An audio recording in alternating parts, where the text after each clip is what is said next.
नमस्कार मंडळी, मी आहे संगीताच रेसिपीमध्ये आपल्या सगळ्यांचं खूप खूप स्वागत आहे। तर आज आपण बनवणार आहोत एकदम झणझणीत गावरान तडका दिलेली अंडा करी।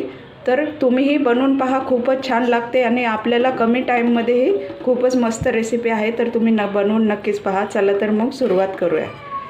8 अंडे उकडायला ठेवलेत। याला जराशी उकळी आली की याच्यावर झाकण ठेवूया आणि 10 मिनिट उकडून घेऊया। तर आता आपण हा एक कांदा, एक टोमॅटो, हे 2 हिरवी मिरची आहे, कोथिंबीर, कढीपत्ता आणि 1 इंच आल्याचा तुकडा आहे आणि लसणाच्या 10-15 पाकळ्या आहेत। हे आपण मिक्सरला कच्चं वाटून घेणार आहोत आता, आणि मग आपण हे फोडणीसाठी वापरणार आहोत।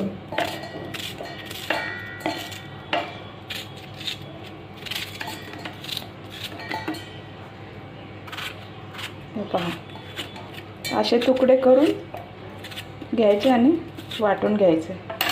कोथिंबीर,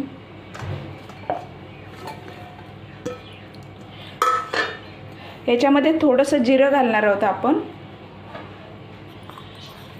हे पहा, याच्यात जरा पण पाणी नाही घालायचं मंडळी, असंच वाटून घ्यायचं आहे आपल्याला।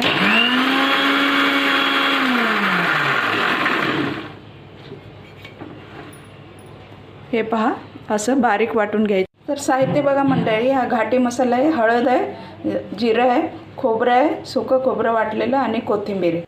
तेल गरम झालंय, मी इथे 2-3 चमचे तेल घेतले। आता याच्यात आपण जिरं घालूया, याच्यात आपण खोबरं घालूया सुकं। हे अर्धा वाटी खोबरं आहे। हलकासा कलर चेंज झालाय मंडळी। आपण याच्यामध्ये आता घाटी मसाला घालणार आहोत। हे मी अर्धी पळी घाटी मसाला घातलाय। तुम्ही तिखट तुमच्या आवडीनुसार तुम्ही घाला।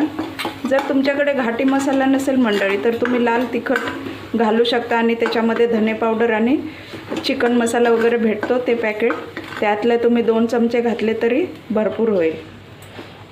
तर याच्यात आपण हळद घालूया। हे पहा, आता हे छान याला तडका लागलाय मंडळी। आता ह्याच्यात आपण कच्चा कांदा, टोमॅटो वाटलेला आहे ते घालून घेऊया।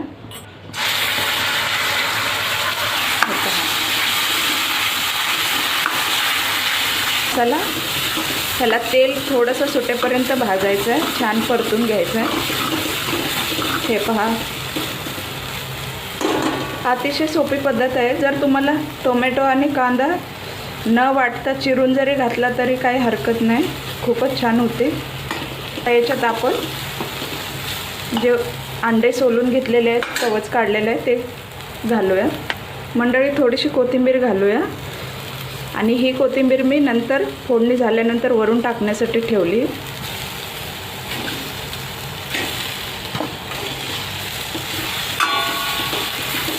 याच्यात आपण मीठ टाकून घेऊया।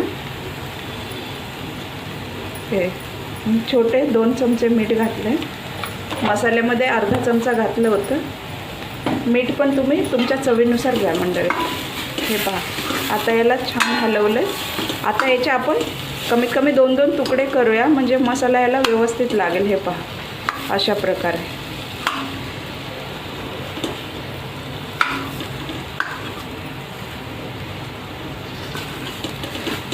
हे पहा मंडळी, खूपच छान लागते। तुम्ही चपातीसोबत, भातासोबत, भाकरीसोबतही खाऊ शकता। सगळ्यांचीच आवडीची आहे अंडा करी। आता याच्यामध्ये गरम पाणीच टाकायचे मंडळी, थंड पाणी नाही वापरायचे। हे मी गरम करून ठेवलेलं पाणी आहे। हे पहा, तुम्हाला जेवढं तुम्हाला रस्सा हवं आहे तेवढं तुम्ही पाणी यूज करा। आम्हाला जरासं पातळच आवडतं। हे पहा, खूपच छान होते मंडळी अंडा करी, आणि अतिशय सोपी आणि एकदम झटपट होऊन जाते। आता आपण याला छान असं कड येऊ द्यायचं आहे मंडळी। हे पहा, आपली अंडा करी तयार आहे।